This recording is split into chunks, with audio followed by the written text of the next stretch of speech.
você chamou para a briga toda a comunidade judaica mundial. Simplesmente eles detêm a maior parte das grandes empresas. Todo um grupo que tem o maior lobby político do mundo, que tem entre os seus os maiores investidores do mundo.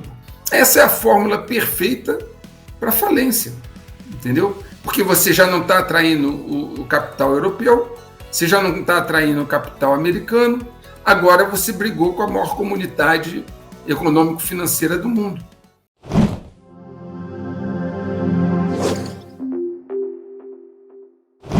Brasil. E aí, professor, qual é a sua reflexão? Vamos ao Brasil, né? Nossas terras tupiniquins, né? A disputa pelo poder acontece, né? Que é diferente de administrar, de gestão pública, é distinto, tá? Existe a disputa pelo poder. Inclusive, eu tive um painel em que eu participei dando uma entrevista junto com Sérgio Tavares, esse jornalista português, né, onde eu coloquei exatamente isso. Eu falei, olha, há uma disputa pelo poder e, infelizmente, a direita não tem mostrado uma estratégia para retomar o poder e mantê-lo, porque um dia já teve e não conseguiu mantê-lo. Há que ter uma estratégia. O que está acontecendo? No momento em que o presidente atual do país falou o que falou em relação a Israel, certo? Sobre a faixa de Gaza ser igual ao que uma pessoa fez. Eu estou evitando falar o nome para não dar problema ao seu algoritmo. Né? Isso aí é uma estratégia que eu tenho. Muitas pessoas falam que às vezes o senhor fala um nome em inglês diferente, um sotaque, porque o algoritmo vai me pegar e eu não quero. Tá certo? Então, algumas coisas eu realmente não falo ou falo com uma pronúncia estranha para fugir ao algoritmo. Voltando. À medida que o nosso presidente atual se distancia do bloco ocidental, ele se torna inapto para receber aqueles investimentos dos quais eu falei. Por outro lado, não satisfeito só em ter problema com os Estados Unidos e Europa, ele agora chamou para a briga Israel. O problema não é Israel em si, Betete. Eu dei uma entrevista também num jornal aqui de Brasília dizendo o seguinte, o problema não é Israel, porque em termos comerciais, Betete, o comércio entre Brasil e Israel é pequeno, ainda que haja um componente tecnológico muito importante, porque Israel é fornecedor de tecnologia para o Brasil, e isso é muito importante. Mas há para aviões, né? Inclusive aviões da Força Aérea. Isso, o Gripen, etc. Mas há uma outra situação pior. Você não chamou para a briga Israel. Você chamou para a briga toda a comunidade judaica mundial. Simplesmente eles detêm a maior parte das grandes empresas. Morreu agora, não sei se foi anteontem ou ontem, o Jacob Rothschild, ou Rothschild, o nome como você quiser pronunciar. Né? São pessoas bilionárias e ele é judeu. Assim como a família Rothschild inteira, o ramo francês, suíço, etc., são os caras mais ricos do mundo, como uma família só, e são judeus. Então você chamou, você não, né? Ele, né? Nosso presidente, chamou para a briga não um país que já é forte, que já tem tecnologia. Ele chamou para a briga todo um grupo que tem o maior lobby político do mundo, que tem entre os seus os maiores investidores do mundo. Essa é a fórmula perfeita para a falência, entendeu? Porque você já não está atraindo o capital europeu, você já não está atraindo o capital americano, agora você brigou com a maior comunidade econômico-financeira do mundo.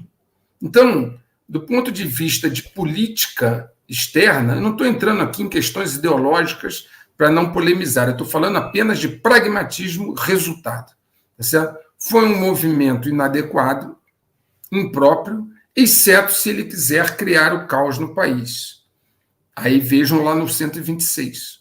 Se quiser criar o caos, está no caminho certo, porque a economia está tendo problemas, déficits enormes, grande quantidade de empresas pequenas e médias falindo, enquanto os grandes continuam sendo favorecidos. Agora saiu uma decisão, inclusive do ministro indicado pelo ex-presidente, o Mendonça, que foi indicado pelo ex-presidente, dando uma moleza lá para o pessoal que tinha sido multado pela Lava Jato. Então, esqueçam esse negócio, porque quando o cara chega lá em cima, tudo funciona diferente. Né? O Mendonça, se você quiser, puxa aí, deve estar aí. Mendonça deu um prazo para pagamento das multas da Lava Jato, alguma coisa assim. Né? André Mendonça. Então, se o objetivo é asfixiar a economia e causar o caos, nós estamos no caminho certo, sem dúvida nenhuma. Tá? Porque a situação está se tornando bastante difícil. Eu noto uma diminuição da capacidade de compra, já uma retração de investimentos, e isso segue um caminho que certamente causará dificuldades. Tá bom?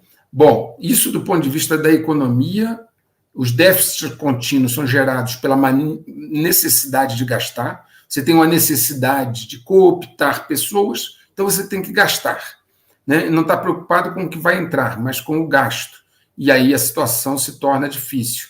Né? Aumentar impostos no momento em que a população já paga... Está aí, ó. Tá certo? Aí, para quem quiser depois dar uma lida. Okay? André Mendonça.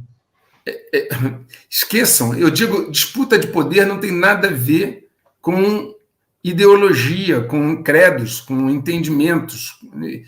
As pessoas são muito ingênuas para a disputa do poder, Betete, muito ingênuas, extremamente ingênuas. Eu já dei aqui, já falei, já dei numa live, já dei uma entrevista para você falando sobre disputa de poder, que é diferente de gestão pública, são coisas distintas, tá certo? Então, o que acontece hoje? Na economia, a situação está se agravando muitíssimo. Na área de avanço da pauta de costumes, também, com história de valorização do crime, com não valorização dos policiais, né? Questão de relativizar o crime. Se roubar um celular não é isso e tal, deixa para lá. Também estão avançando muito rápido.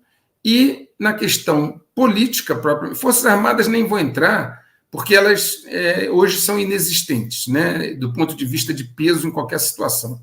No momento... Vai permanecer assim? Depende da dinâmica do jogo. Porque quando a coisa aperta e as pessoas começam a passar fome e tem a sua existência ameaçada, geralmente elas começam a pensar um pouco mais. Enquanto o dinheiro está entrando, enquanto o contra-cheque vem, para aqueles de maior patente, o carro com o motorista está ali, o rancho está bacana, não vai mudar. Okay? É necessário que haja algum efeito externo que cause uma mudança desse quadro. Não vai mudar. Okay? Então, vamos pular as Forças Armadas, porque, no momento, elas não conseguem proteger nem seus próprios oficiais da ativa, quanto mais alguém fora de lá. Tá certo? Então, tem mostrado uma incapacidade total no que tange a proteger a própria instituição. Muito bem. Como ocorreu ontem, dia 25, a passeata na Paulista, muito bonito, naturalmente.